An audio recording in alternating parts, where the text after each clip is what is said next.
ruang tamu masuk mau ke ruang ruang tidur utama, ya ruang tidur kami orang tua itu. Nah waktu dia berdiri di depan pintu masuk itu, yang jendela selatan tadi yang tinggi itu, dia melihat ada seseorang yang berdiri di luar jendela, tapi dari dalam kan kelihatan itu putih, pakai baju putih tinggi sampai nggak kelihatan mukanya, hanya kelihatan rambutnya itu.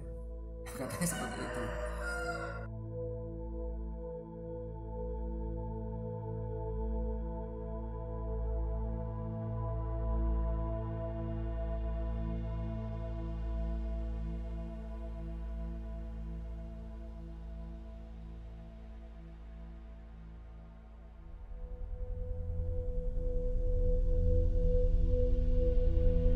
Ya memang saya sendiri merasakan memang ya ada yang menghuni ya. Nah itu yang cerita berikutnya. Yang berikutnya itu dari pembantu saya, namanya Bu Hartini. Jadi waktu saya punya anak 1 dan 2 itu saya punya rewang untuk pembantu. Nah yang pertama itu dia bercerita ketika dia tuh ngomong atau mengasuh itu kan sering menidurkan anak saya ya, dua-duanya. Nah itu kan dikeloni atau didampingi lah. Nah dia menghadap ke selatan, menghadap ke tembok di dekat di arah jendela tadi. Nah itu jam 10-an. Padahal kami hari itu kayak jam-jam gitu kan, saya juga bekerja, istri saya juga mengajar. Hanya mereka bertiga, jadi hanya pembantu saya, kemudian anak saya dua-duanya itu. Nah waktu dia juga tiduran karena meninabobokan anak saya itu, dari belakang ada yang ngomongnya katanya begini, wah kok pinter sekali ya jam segini sudah tidur gitu. Nah itu dia mendengar suara istri saya, pada jam itu istri saya itu kan tidak di rumah, sedang bekerja di sekolah. Nah maka dia noleh nggak ada apa-apa. dia ketakutan.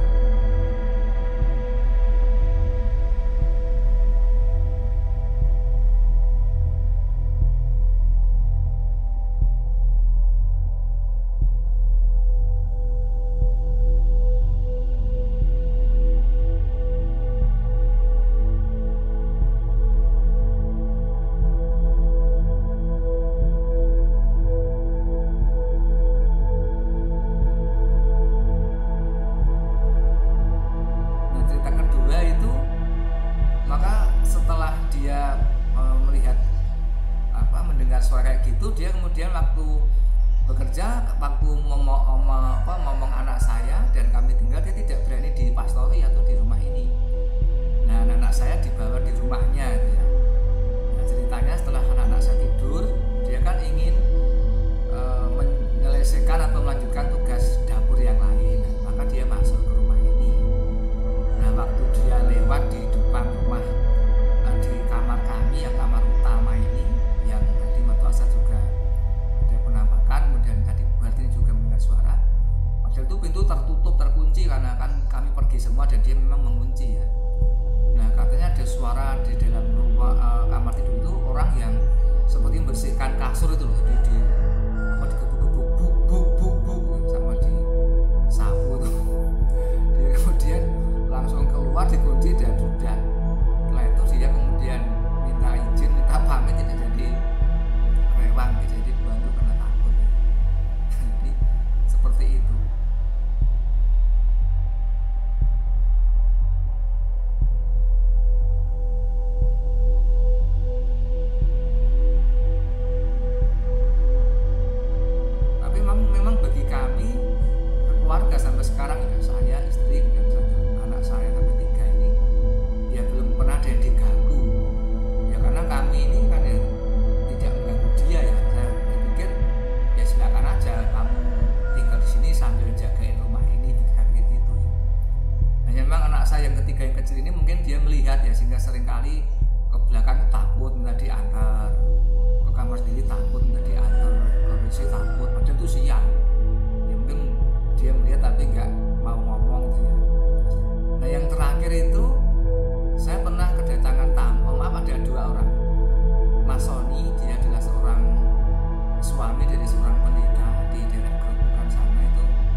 sampai di samping pojok utara sebelum masuk Pastori.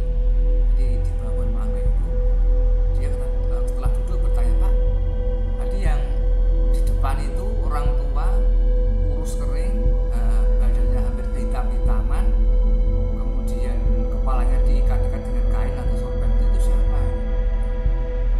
Nah, kita, oh ya saya ngomong, oh ya mungkin itu penampakan, Mas. Ya karena dulunya ini kan rumah sakit untuk merawat para pasien yang sakit paru ya, mungkin ya yang difoto tadi, yang difoto tua itu yang sedang rawat di kamar gawat darurat itu, mungkin itu ya. Oh betul kayak gini, Pak. Nah, jadi itu kan orang yang mungkin dirawat, ceritanya memang orang itu akhirnya meninggal.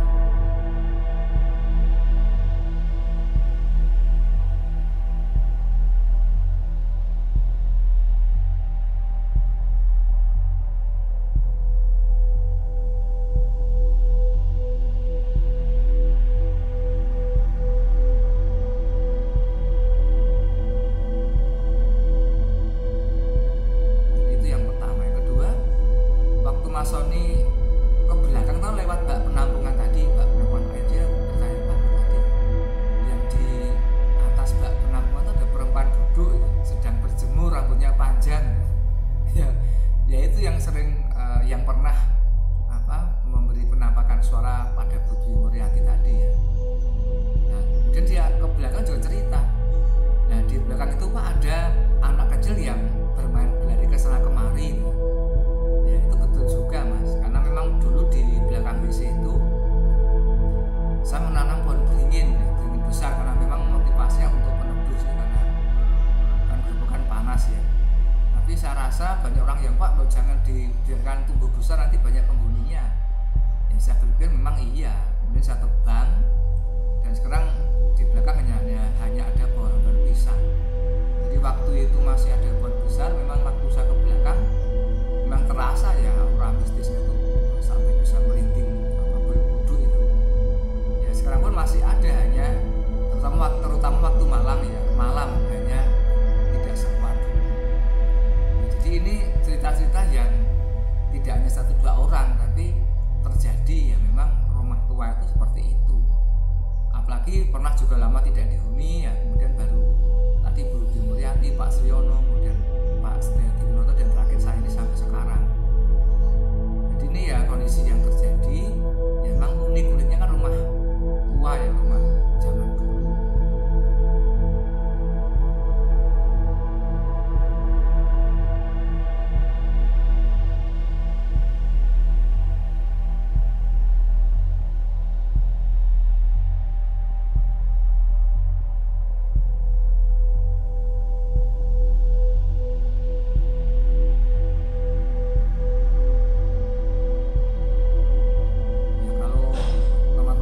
Memang materialnya memang hanya kayu-kayu saja, kayunya juga kayu utuh, tidak sambungan, ya sangat tua sekali ya, karena mungkin waktu itu kan tinggal milih ya.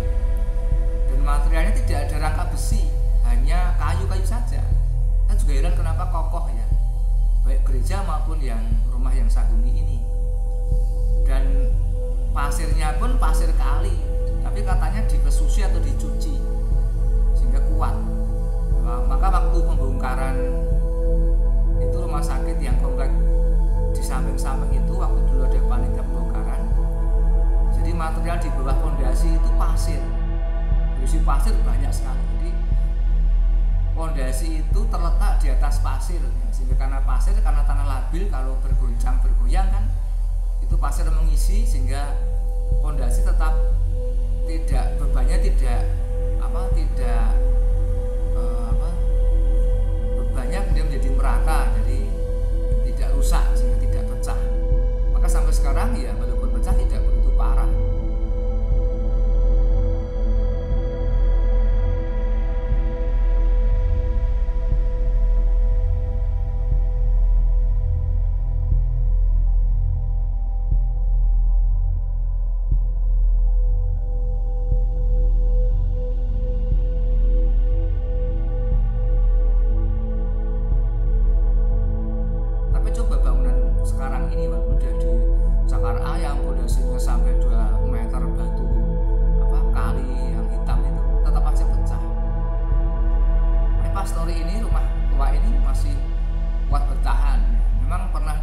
sekali ya, tidak dilihat bentuknya, hanya dikelupas temboknya yang sudah tua itu diganti dengan semen baru, kemudian ditempelkan itu aja. Dan batu batanya batu bata pres yang besar itu, kuat itu, dan tegelnya juga tegel lama. Jadi orang Jawa bilang glisi atau kilat karena saking kuatnya.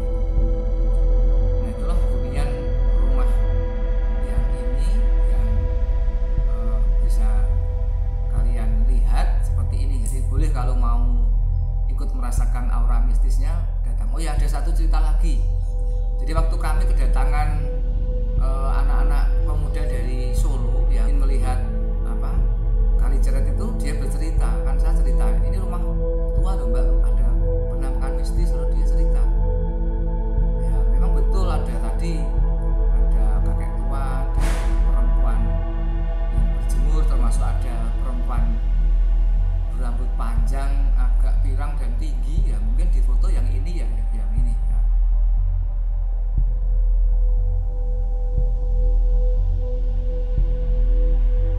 Kayak gini. Tapi perempuan itu bilang, pemuda itu bilang, kalau kita menyebut nama Tuhan, Tuhan Yesus itu dia nggak suka. Ya memang betul, namanya iblis setan itu kan ada, dia punya kuasa. Dan karena dia memakai tubuh-tubuh dalam foto ini ya terserah dia lah. Jadi memang kita itu harus kuat, harus